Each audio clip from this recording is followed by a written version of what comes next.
રાજકોટ મહાનગરપાલિકાની આરોગ્ય શાખા હેઠળની ફૂડ શાખા જે છે એમના દ્વારા જે છે શ્રીરામ ડેરી ઉપરાંત જય બજરંગ ડેરી ફાર્મ જે છે ત્યાંથી શુદ્ધ ઘીના જે છે નમૂના લેવામાં આવ્યા હતા.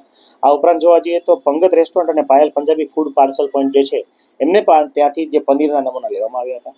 આ ચારેય નમૂના જે છે એનું રિઝલ્ટ જે છે આપણને સબ સ્ટાન્ડર્ડ માલુમ પડેલ છે. એટલે કે ખાસ કરીને જોવા જઈએ તો BR વેલ્યુ એટ 40 ડિગ્રી ઉપરાંત આયોડિન વેલ્યુ અને જે રિચર્ડ્સ વેલ્યુ જે છે એની માત્રા ધારાધોરણ મુજબની હતી નહીં. એટલે કે ફોરેન ફેટ આ તમામ બાબતોની અંદર એડ કરવામાં આવેલો હતો. એટલે કે પામ ઓઇલ અથવા વનસ્પતિ ઓઇલ જે મિશ્રણ જે છે એ ઘી ઉપરાંત પનીરની અંદર કરવામાં આવેલું હતું. તો આ નમૂનો જે છે નિયત ધારાધોરણ મુજબ ન હોય, સબ સ્ટાન્ડર્ડ ડિક્લેર થયેલો છે. એમાં હાલ જે છે અત્યારે આ ચારેય પેઢી જે છે એમને આપણે 1 મહિનાની એજ્યુડિકેશનની કાર્યવાહી અર્થેની નોટિસ પાઠવવામાં આવી છે.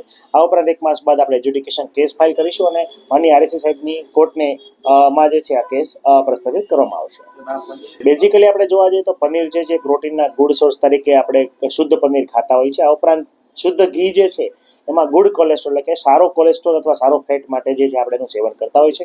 પરંતુ જ્યારે ફોરેન ફેટ અથવા વનસ્પતિ ફેટ અથવા પામ ઓઇલ જ્યારે એડ કરવામાં આવે છે ત્યારે બેડ કોલેસ્ટ્રોલ ઉપરાંત જોવા જઈએ તો VLDL, LDL અને ખાસ કરીને ટ્રાયગ્લિસરાઇડની માત્રા આની અંદર ખૂબ વધારે પડતી જોવા મળે છે. સમયાંતરે આવું લાંબા ગાળાનું ઘી અને પનીરનું સેવન કરવામાં આવે તો મેદસ્વીતાનું પ્રમાણ ખૂબ વધી શકે છે અને મેદસ્વીતાના પરિણામે ઘણી વખત હોર્મોનલ ડિઝીઝ વિવિધ પ્રકારના થવાની શક્યતા છે. સાથે સાથે જોવા જઈએ તો ડાયાબિટીસ, હાઇપરટેન્શન, હૃદયની નળીઓ બ્લોક થવી ઉપરાંત હૃદયરોગના હુમલા આવવા વગેરે બીમારીઓને આપણે લાંબા ગાળે નોંધી શકીએ છીએ. ખાસ કરીને જે છે પાયલ ડેરીની અંદર જે છે એમને ફોરેન ફેટની હાજરી એટલે કે ફેટમાંથી બનાવેલું પનીર છે માલુમ પડેલ છે. હાલ જે છે આ સંસ્થા વિરુદ્ધ એજ્યુડિકેશનની કાર્યવાહી કરવામાં આવશે. દરેક ફૂડ બિઝનેસ ઓપરેટરને હતી વસ્તુ ખરીદતા પહેલા તમામને એક સૂચના આપવી જોઈએ કે એ લોકો કયું રો મટીરિયલ યુઝ કરે છે. ખાસ જે છે પૂછવું હિતાવ છે.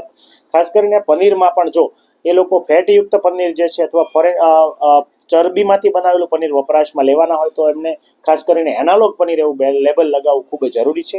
આ ઉપરાંત એની કેલરી વેલ્યુ અને વપરાશમાં લેવામાં આવતી કોઈ પણ પ્રોડક્ટ જે છે એનું FSSAI માન્ય સંસ્થા છે કે કેમ એ પણ વેરિફિકેશન છે સામાન્ય ગ્રાહક તરીકે આપણે કરવાની ફરજ છે. જી આવી ડ્રાઈવ જે છે આપણે સમયાંતરે આપણે રેગ્યુલરલી આ રીતે કરતા આવ્યા છીએ અને હજી પણ આ કાર્યવાહી છે આપણે કરતા રહીશું.